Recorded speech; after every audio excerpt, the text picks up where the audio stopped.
Good day, dear students, and welcome back to the English class.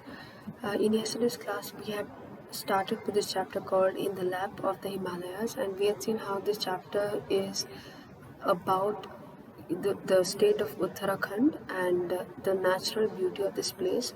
We had also seen how this place is called, the abode of sages because it is so peaceful and it is, it's so beautiful. It has glaciers, it has streams and rivers, and it has mountains and green vegetation, and the bright blue sky. It's an extremely beautiful place, and it has this kind of spiritual feeling to it as well. So this place is regarded as as an abode of sages and munis and mahamunis and rishis, and it's also said to be a tapobhumi, a place of meditation and penance.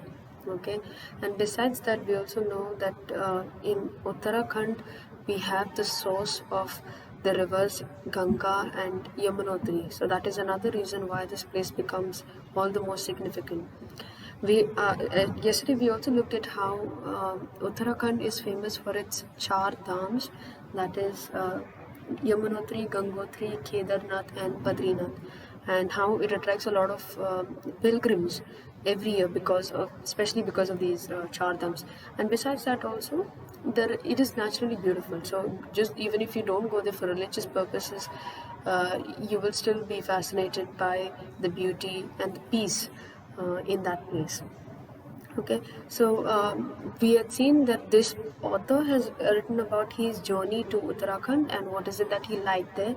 And yesterday we had stopped at the point where he talks about his journey from Dehradun and how when you reach Barkot, it's here.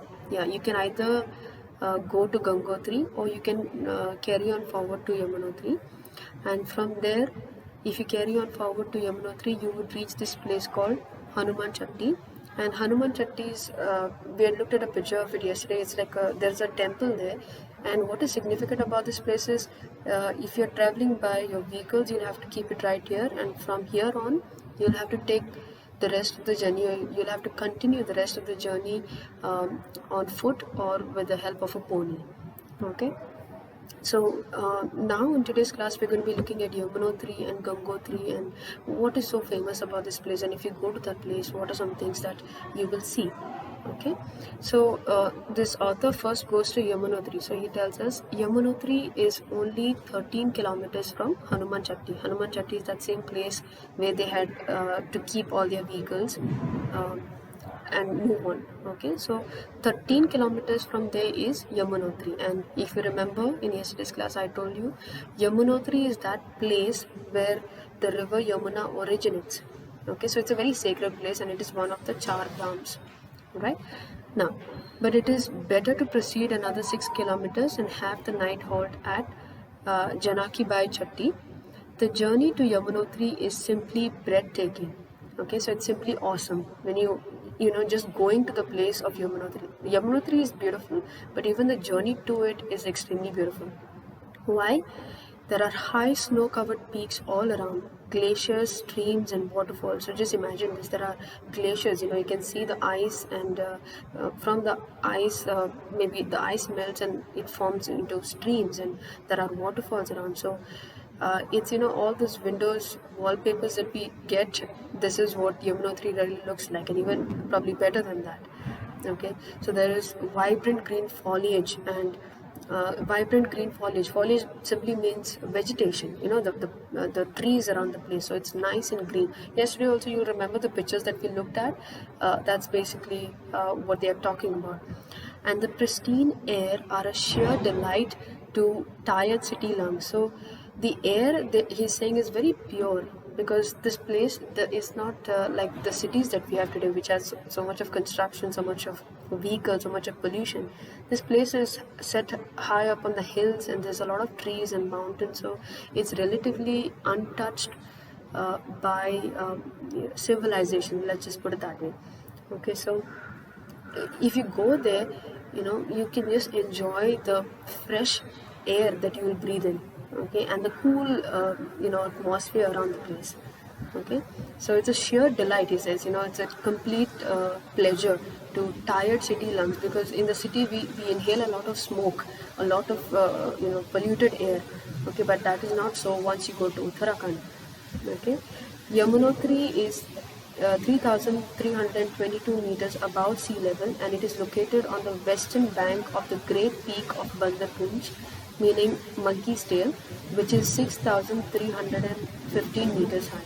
Now, let me quickly show you a picture of Yamunotri. Yes, this is Yamunotri. This is the temple dedicated to Yamuna, and you look around, you will see it's a hilly area, and the streams there. The temple is the same yellow temple, that is the Yamunotri. But basically, just look at it. Look at this one. I will not be able to open the pictures for you, but you can just have a look at it roughly. Here, the people are trekking to the place, and because vehicles can go that way, so you have to either go on foot or by pony.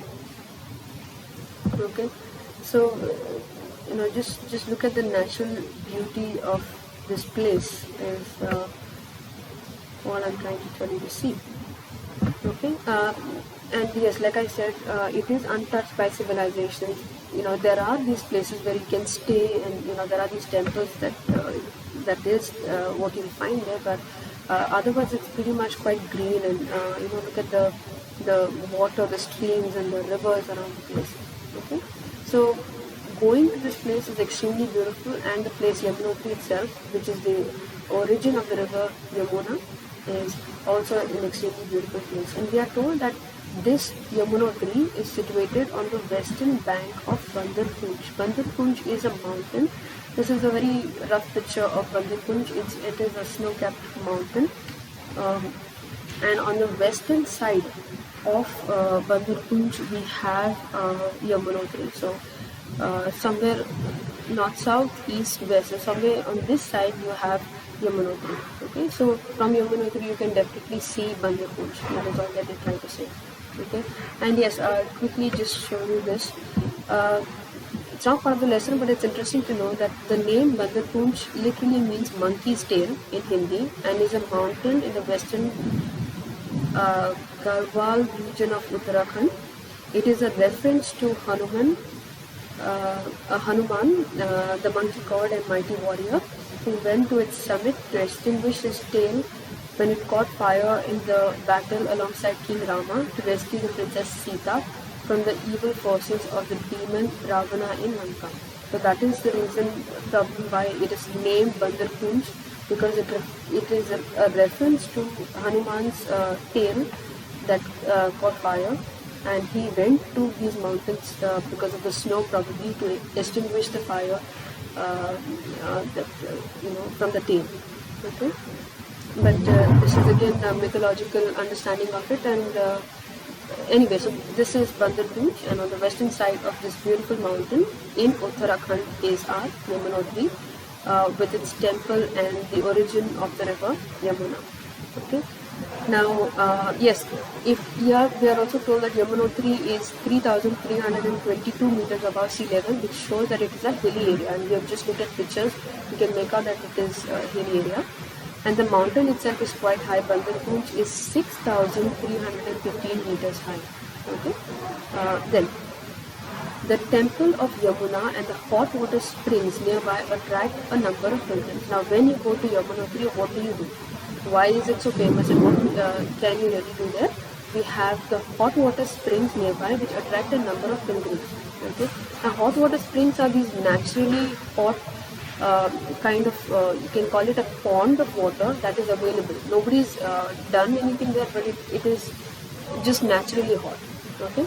So after a dip in the Jamunavai or Yamunavai Kund, pilgrims tie rice, potatoes and even wheat flour in pieces of cloth and immerse them in the Surya Kund. There these get cooked and are taken as prasad. Now this is very fascinating and very interesting. I have a small picture. There are two different kunds here, two different kind of ponds here. First is the Jamunavai or the Yamunavai Kund. I'll show you a picture of that. Yes, so this is the Yamuna by Kund, where people they think that the water is obviously of the river Yamuna, and they think that it is sacred. Okay, so people take a dip in it, and you can see a little bit of steam here, so you can make out that the water is probably a little warm. Okay, so people take a dip in it. They consider this to be a very holy activity. Okay, so after they have taken a dip in it, there is another pond called the Surya Kund. Now this is another one, and this is, but here people don't take a dip. Okay, here, and I'm assuming it's because it is extremely hot. Because if you look back at the chapter here, we are told that after a dip in the Yamuna Kund, which we just saw, pilgrims tie rice, potatoes, and even wheat flour in pieces of cloth and immerse them in the Surya Kund. Now, there is a video which I will send you on the group a little later. The Surya Kund, as the name itself suggests, it's supposed to be a lot hotter than the Yamuna Kund. In the Yamuna Kund, you can take a dip because it's not that hot. But Surya Kund, the materials that you put, so if you're putting the rice and potatoes and everything, it can even get cooked and come out because it is so hot. So definitely you can't take a dip in it. Although it is, regarded as holy water because it is the water of the river Yamuna. Okay, but so people what they do is they take it, they dip it in that, and it is considered sacred, right? The water is considered sacred. So that food that you put in that water, which comes out cooked, that is taken home as prasad. Okay, so that is what pilgrims do every time they go to Yamunotri, the Yamuna Kund and the Surya Kund. Okay, so this is about Yamunotri. Now moving on to Gangotri. Gangotri is on the other side. Gangotri is 3,140 meters above sea level, and it is full of giant deodars and conifers. So these are big, huge trees. So Gangotri is full of that. Okay. Mythologically, it was here that King Bhagirath meditated, and Lord Shiva agreed to receive the Ganga in his tresses. Tresses means his hair. Okay. It was here that the playful Ganga descended from the heavens, and Shiva imprisoned her in his tresses for some time. Now, in order to understand the myth behind Gangotri, or how the Ganga was formed, I would want you to look at the myth of King Bhagirath. I'm not sure how many of you have already heard of it, but it's a very, very interesting story. This is a picture of the entire scene that we just spoke about. So I'll tell you the story. I have a website here as well. Now what happens is I'm not going to go into details here, but you just need to remember a few things. We have King Sagara, right? King Sagara had around 60,000 sons. Okay. Now what happens is that these 60,000 sons were sent to earth in order to find a certain horse. Okay. You can read up the story a little later. I don't want to go into details. We will be wasting time unnecessarily, right? So anyway, they go to find this horse, and they find this horse near this sage Kapila Muni's house. Okay, and he was meditating at that time, so they kind of disturbed him. He was in tapasya, he was doing his meditation. They disturbed him, so he was so angry that he cursed them, and all the 60,000 sons were burnt to death. Right there, they were turned into ash. Okay. Now this is King Sagara's 60,000 sons. That's not a small number. Okay, and all of them are burnt into ash. Why? Because they angered a sage, Kapila Muni. Now, the sons are dead, but King Sagar has another descendant. And if you read this part, some people say that it is, his own descendant. Some people say that it is one of his nephew's sons or grandsons. The story varies. Okay, but anyway, King Bhagirath is anyhow supposed to be one of the descendants of King Sagara, either his brother's son or his own maybe grandson or great grandson. It is not too clear, but according to this website, at least, it says that it is. We are told that for the moksha of the sons of Sagar, Anshuman, the nephew of the 60,000, prayed to Brahma. But failed, and his son Dilip did the same but failed. Okay, so it's more like yes, Anshuman. I do not know whether Anshuman is Sagar's son.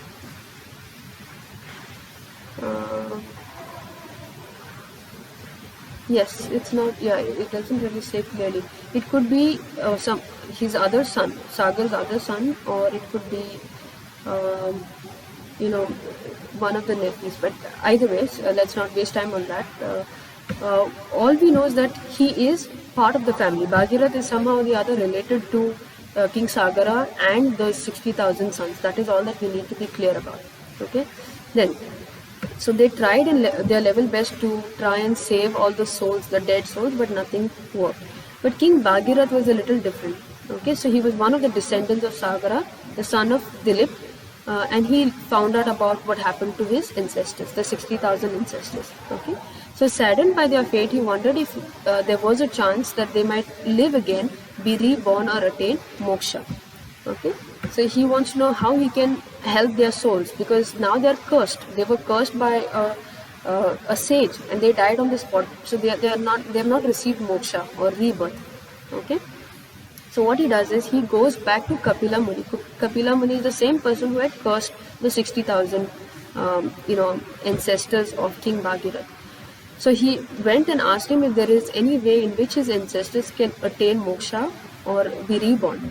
Okay, so Kapila Muni told him that the only way they can be reborn is if their ashes were poured into the Ganga.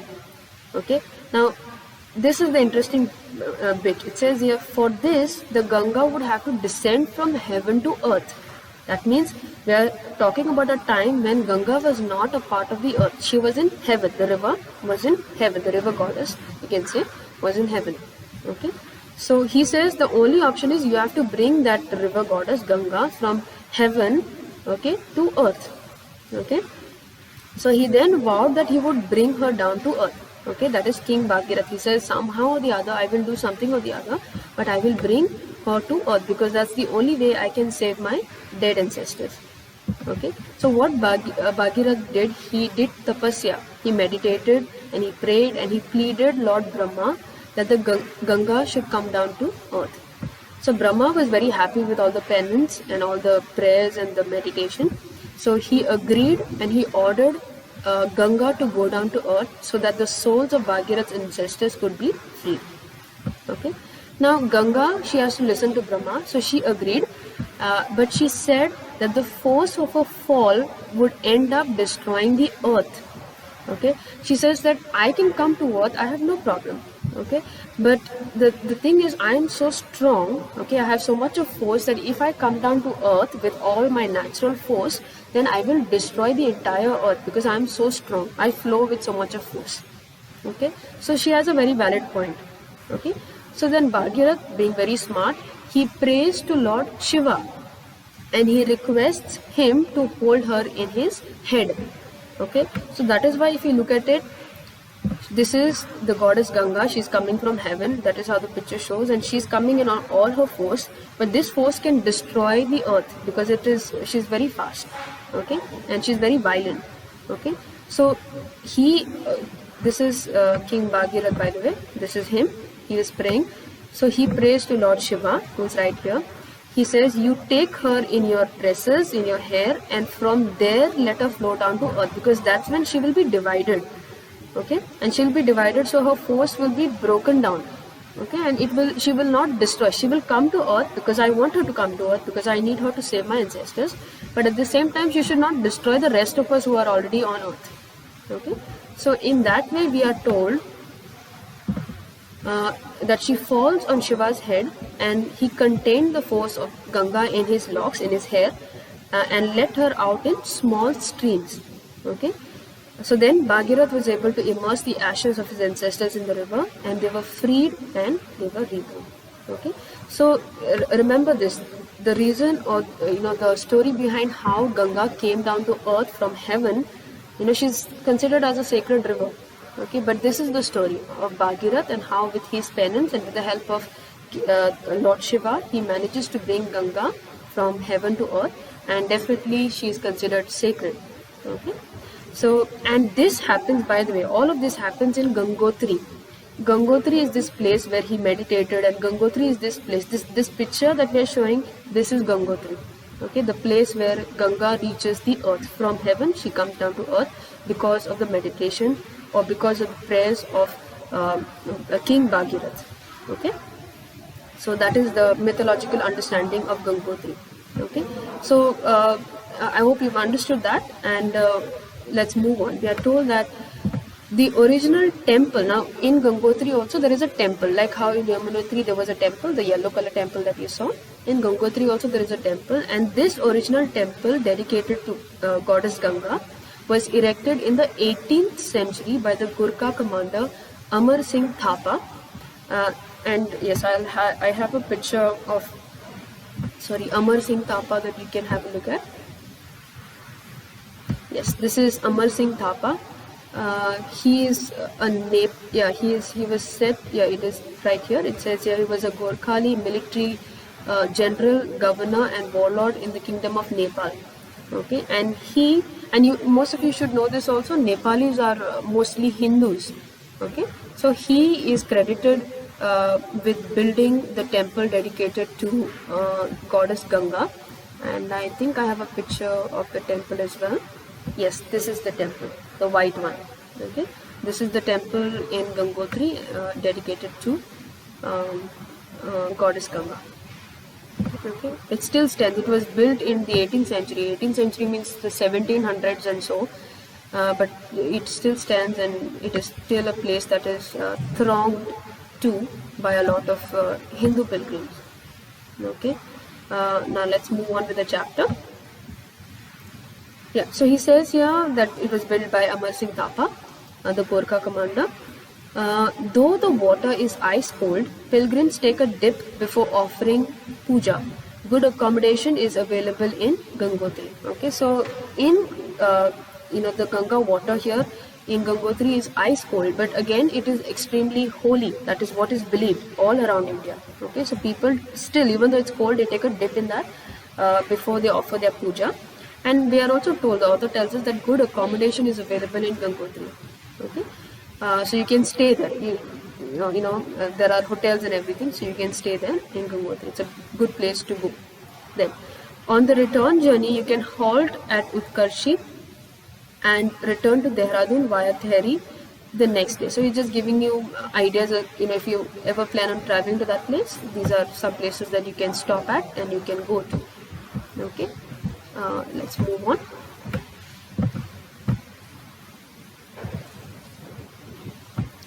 Now, the journey to Yamunotri and Gangotri is extremely pleasant, and I'm sure you know what he means when he says that it is extremely pleasant, because you looked at the natural beauty of this place. It's not just the religious significance, but naturally this place is so beautiful that you will forget a lot of your worries. You will just feel completely at peace.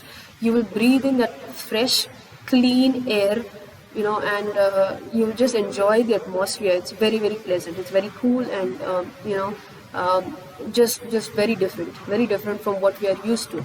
Okay. Also, it says here the roads wind through lush green vegetation. So, if you are going by car initially, at least, they are nice steep roads, and they all go through lush green vegetation. The trees, they're nice and bright green. Okay, the sight of the majestic snow-covered mountains is exhilarating. Okay, so again, so many different mountains. Even the Bandar Poonch, you've seen it. It's so full of snow, and just to look at those sights in one place, so many different beauties in one place. It is just very exciting and very thrilling, and it is just awesome. Okay, then he says you can watch the interplay of colors. So he's talking about the colors of the snow on the mountains. Okay, as the night falls and it becomes dark, the snow takes on a ghastly hue. Ghastly means something which is very scary or very frightening. Okay, the snow doesn't look very good when it is getting dark.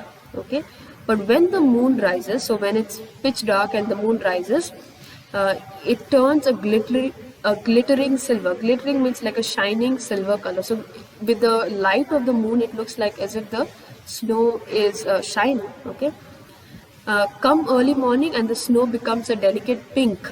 Okay, so early morning the snow looks like this nice pinkish color, which turns to yellow and finally to a dazzling gold. Okay, so later on, as the sun comes up, the snow tends to look a little yellow and almost goldenish in color.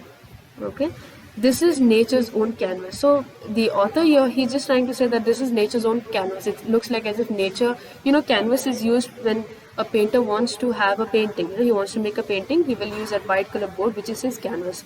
So he's trying to say that nature herself seems to be painting right here in Uttarakhand every now and then, especially when it comes to the snow. The snow, the white color of the snow is like the canvas, but it keeps changing, the colors keep changing, and it looks like nature is always painting on the snow that we find here in Uttarakhand. Okay, and yes, so all of this, everything that we've done so far, and all the pictures that we've looked at Uttarakhand, we're just trying to see how beautiful this place is. This is like heaven on earth. Everything that we saw from the start, be it the water, the mountains, the trees, the snow, the sky, and even the religious significance of the place, it just makes it a place that you have to visit. Okay, and I know with the pandemic we are all stuck at home, but I hope all of us are blessed enough to one day go ahead and visit this place. Okay, so that is it with today's class. We will stop right here. Thank you.